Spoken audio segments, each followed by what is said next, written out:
잠들지 못한 이야기, 타이타닉의 처음이자 마지막 항해. 오늘 밤은 잠시 시끄러운 세상의 소음에서 벗어나 저 깊은 대서양 바닷속에 영원히 잠든 한 거대한 꿈의 조각에 대한 이야기를 들어보려 합니다. 지금으로부터 110년이 훌쩍 넘은 아득한 옛날 이야기입니다.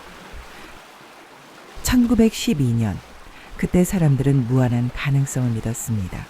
인간의 지혜와 기술이 세상을 어디까지 바꿀 수 있을까 기대감이 가득했죠. 그 시대를 대표하는 인간의 자신감이 만들어낸 걸작이 있었습니다. 바로 타이타닉, 역사상 가장 크고 가장 화려하며 가장 안전하다고 여겨졌던 배였습니다. 타이타닉은 단순히 배라고 부르기 어려웠습니다. 그 안은 마치 당대 최고의 예술가들이 섬세하게 조각해 놓은 궁전 같았습니다.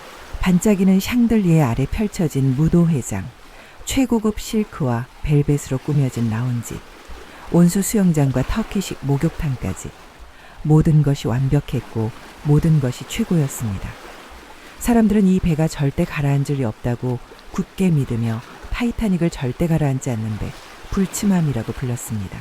불침함이라는 이름에는 인간 기술에 대한 오만함과 동시에 흔들림 없는 안전에 대한 깊은 갈망이 담겨 있었습니다.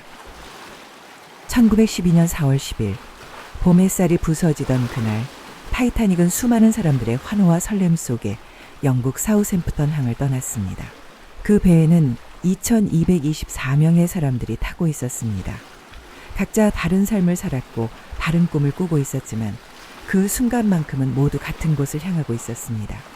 가장 위층인 1등 석가판 위에는 유럽의 오랜 귀족들과 아메리카 대륙의 새로운 부자들이 모여 있었습니다. 그들은 우아한 드레스를 차려입은 채 웃음꽃을 피웠고 최고의 셰프가 준비한 만찬을 즐겼습니다.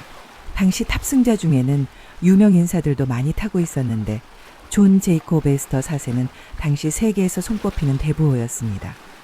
부동산 재벌이자 작가이기도 했던 그는 18살의 젊은 아내 마들린 에스터와 함께 신혼여행에서 돌아오는 길이었죠.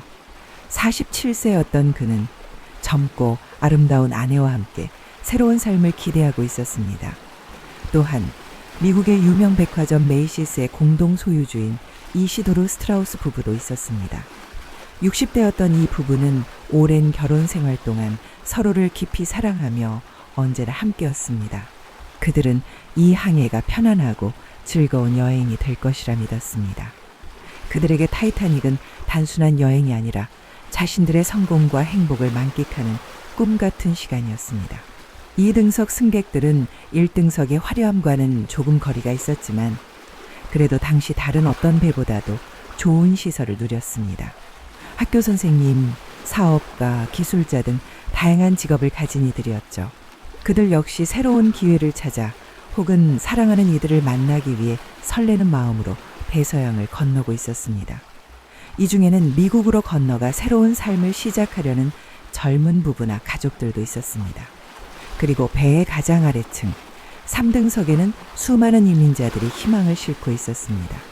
아일랜드, 북유럽, 동유럽 등지에서 온 그들은 가난과 어려움을 피해 미국에서 더 나은 삶을 꿈꾸며 가진 돈의 대부분을 들여 이 배의 티켓을 샀죠. 좁고 여러 명이 함께 쓰는 비좁은 선실에서 지내야 했지만 갑판으로 나와 밤하늘의 별을 보며 서로의 고향 이야기를 나누고 아메리칸 드림에 대한 부푼 희망을 이야기했습니다. 기타를 치고 노래하며 춤을 추는 소리가 끊이지 않았죠. 타이타닉은 그들에게 절망을 벗어나 새로운 희망으로 향하는 마치 약속의 땅으로 가는 유일한 방주와 같았습니다. 그렇게 타이타닉은 순항했습니다. 푸른 대서양 위를 거침없이 나아갔고 모든 것이 완벽해 보였습니다. 승객들은 안전하다고 믿었고 선원들은 자신들의 배가 최고라고 자부했습니다. 마치 영원히 계속될 행복한 꿈처럼 말이죠. 하지만 바다는 인간의 자신감을 비웃기라도 하듯 차가운 경고를 보내오고 있었습니다. 4월 14일 타이타닉의 무선통신실에는 주변 배들로부터 여러 차례 빙산이 나타났다는 메시지가 도착했습니다. 이 해역에 얼음이 많으니 조심하라는 분명한 경고였습니다. 심지어 한 배에서는 우리는 얼음밭 한가운데 갇혔다는 절박한 신호를 보내기도 했습니다. 그러나 그 경고들은 제대로 전달되지 않았습니다. 1등석 승객들이 보내는 수많은 개인 정보들이 무선 통신사들의 업무를 마비시켰고, 중요하지 않다고 생각된 빙산 경고는 종이 조각처럼 내팽개쳐지기도 했습니다. 가라앉지 않는 배라는 굳건한 믿음과 뉴욕까지 최대한 빨리 도착해서 역사를 만들고 싶다는 선장의 욕심이 합쳐져 배는 위험이 도사리는 해역에서도 속도를 줄이지 않았습니다. 마치 눈을 감고 어둠 속을 달리는 것처럼 위험천만한 질주를 계속했던 거죠. 운명의 밤, 1912년 4월 14일 11시 40분이었습니다. 차갑도록 맑고 별이 쏟아질 듯한 밤이었지만 달이 없어 바다는 온통 깊은 어둠 속에 잠겨 있었습니다.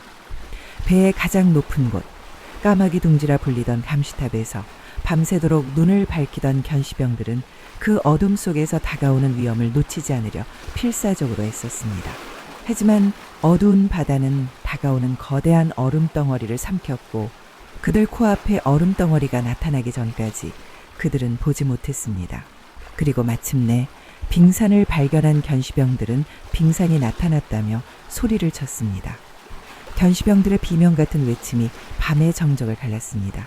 배의 방향을 필사적으로 틀고 엔진을 멈추라는 명령이 내려졌지만 46,000톤이 넘는 거대한 몸집의 타이타닉에게 불과 몇 초 만에 방향을 바꾸는 것은 불가능한 일이었습니다.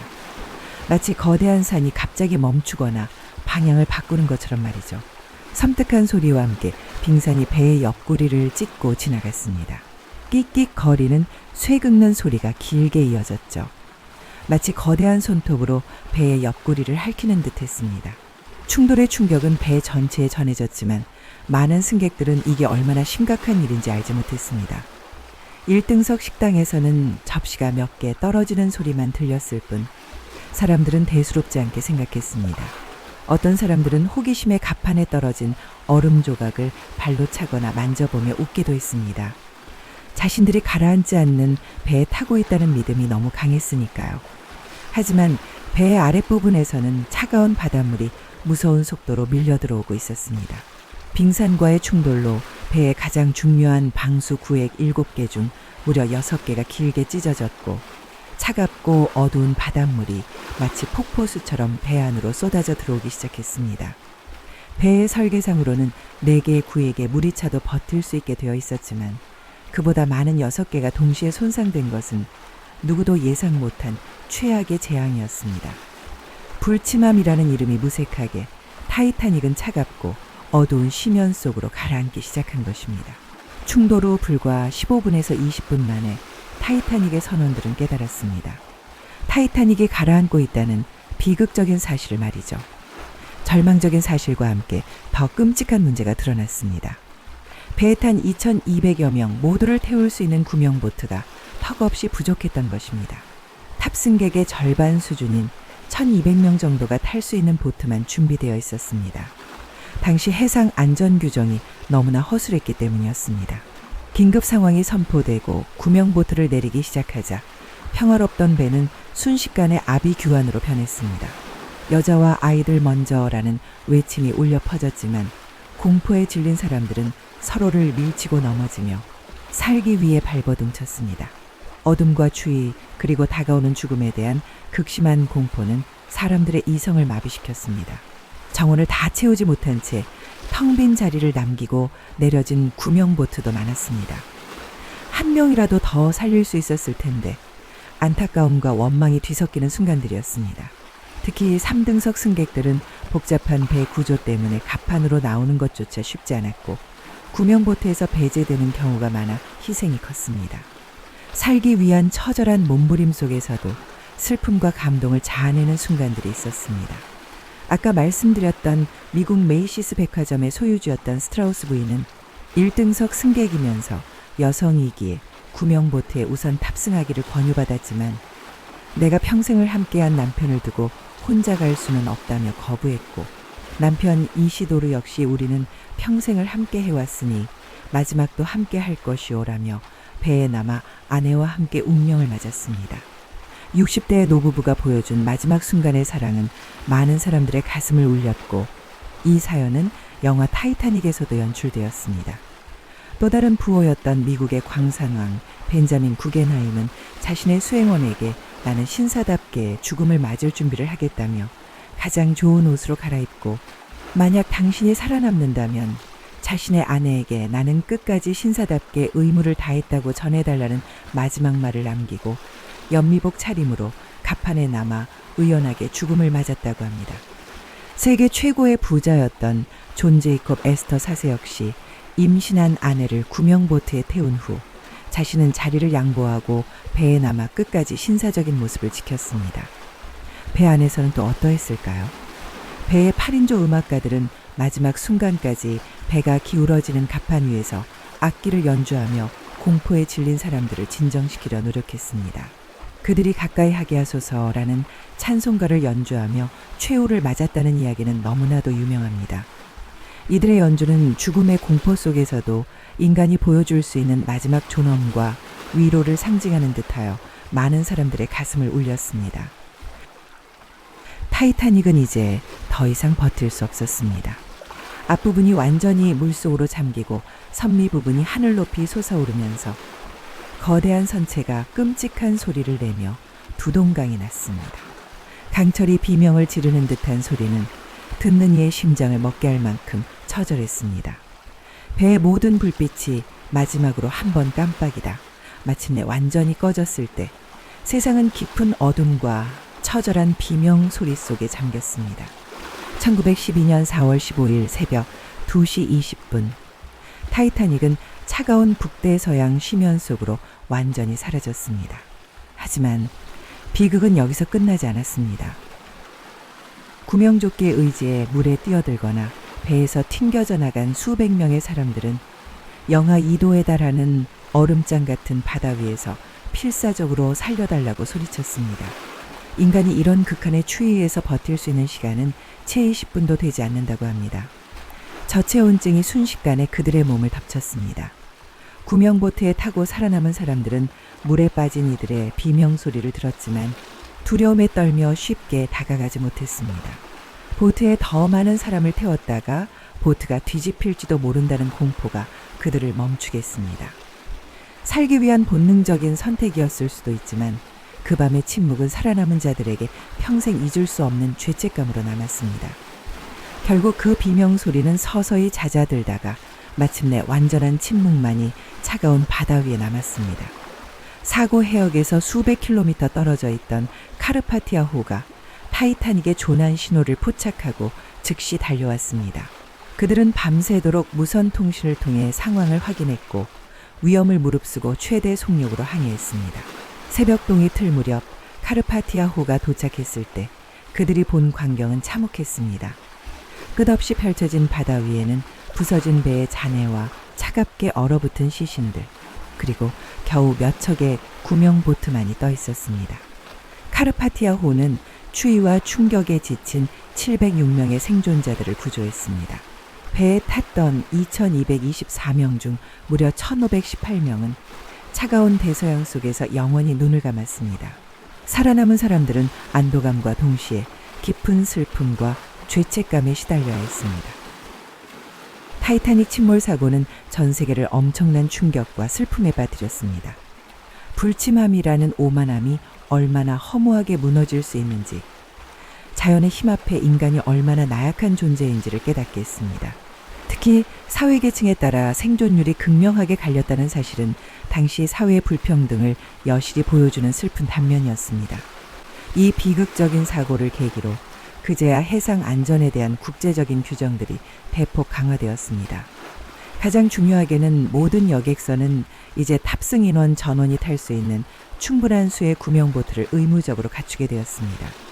무선통신실은 24시간 내내 비어있지 않고 모든 통신을 감청해야 한다는 규정이 생겼고, 빙산 위험 지역을 지날 때는 속도를 줄이고 철저히 경계해야 한다는 규칙도 만들어졌습니다. 타이타닉의 비극적인 희생은 아이러니하게도 그 이후 수많은 사람들이 바다에서 안전하게 여행할 수 있도록 만든 중요한 초석이 된 것입니다. 수십 년 동안 타이타닉은 바다 밑 어딘가에 잠들어 있는 전설처럼 여겨졌습니다. 그리고 마침내 1985년 약 3,800m 깊은 심해에서 그 모습을 드러냈습니다. 두 동강 난채 어둠 속에 가라앉은 배의 잔해는 100년이 넘는 시간 동안 그날 밤의 비극을 고스란히 간직하고 있었습니다. 탐사를 통해 발견된 배 안의 유품들, 깨진 도자기 조각이나 녹슨 트렁크 같은 것들은 그날 밤 사라진 사람들의 마지막 순간을 조용히 이야기해주는 듯 했습니다. 타이타닉 이야기는 단순한 배의 침몰 사고 기록을 넘어섭니다. 그것은 인간의 자만심이 불러온 비극이자 사회계층 간의 슬픈 대비, 그리고 극한 상황에서 드러나는 인간 본연의 모습들에 대한 이야기입니다. 삶과 죽음, 사랑과 희생, 공포와 용기 등 인간사의 모든 면모가 그 배 안에서 펼쳐졌습니다. 또한 안전에 대한 경고를 무시했을 때 얼마나 끔찍한 대가를 치를 수 있는지를 보여주는 강력한 역사적 교훈이기도 하죠. 수많은 영화와 책, 다큐멘터리를 통해 타이타닉 이야기는 세대를 넘어 지금도 계속해서 우리에게 전해지고 있으며 그날 밤의 차가운 비극은 우리의 기억 속에서 영원히 잊히지 않을 것입니다. 오늘 밤 타이타닉의 비극으로 끝난 첫 항해의 이야기는 여기서 마칠까 합니다. 차가운 바닷속에 잠들었지만 수많은 이야기와 교훈을 우리에게 남긴 타이타닉. 그 안에 담긴 사람들의 사연과 역사가 여러분의 마음속에 잔잔한 여운으로 남았기를 바랍니다. 오늘의 잠들지 못한 이야기는 여기까지입니다. 편안하고 고요한 밤 되시길 바라며 다음 이야기에서 다시 만나겠습니다.